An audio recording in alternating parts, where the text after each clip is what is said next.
আসসালামু আলাইকুম বন্ধুরা, আমি সাগর হোসেন, ব্রুনাই প্রবাসী।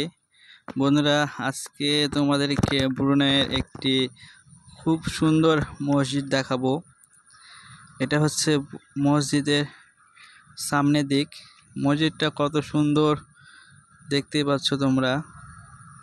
আসলে ব্রুনাইয়ের প্রতিটা মসজিদ কিন্তু সুন্দর করে তৈরি করা এবং ভিতর এবং বাইরে খুবই সুন্দর জায়গা। এটা হচ্ছে মসজিদের ডান দিক, চারিদিক দিয়ে কিন্তু মসজিদে প্রবেশ করা যাবে। আর এটা হচ্ছে রেক্স এরিয়া। এখানে মসজিদে ব্রুনাইয়ের প্রতিটা মসজিদেই কিন্তু খাবার খাওয়ার ব্যবস্থা করা থাকে।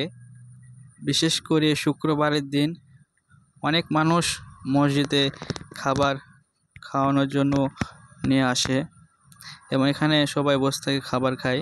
বিশেষ করে জুম্মার দিনে বেশি মানুষ খাবার খাওয়ায়। আর প্রতিটা মসজিদেই কিন্তু এদেশের মানুষ পানি রাখে, খাওয়ার পানি। এটা হচ্ছে মসজিদের ভিতরের দৃশ্য। তোমরা দেখতেই পাচ্ছ কত সুন্দর, চারিদিকের ডিজাইন কত সুন্দর। খুবই সুন্দর একটি মসজিদ। মসজিদটা অনেকটা দুই তলার মতো। এটা হচ্ছে উপর দিক আর আমি আছি নিচ দিকে। চারপাশটা দেখতে পাচ্ছ কত সুন্দর। খুব সাজানো গোছালো একটি মসজিদ। ব্রুনাই পৃথিবীর মধ্যে মসজিদের সৌন্দর্যের কারণে বিখ্যাত। অনেকে হয়তো এই বিষয়টা জানে না। আসলে ব্রুনাইয়ের প্রতিটা মসজিদই কিন্তু খুব সুন্দর করে সাজানো থাকে। এটা উপরের দৃশ্য দেখতে পাচ্ছ কত সুন্দর। মাশাআল্লাহ, খুবই সুন্দর একটি মসজিদ।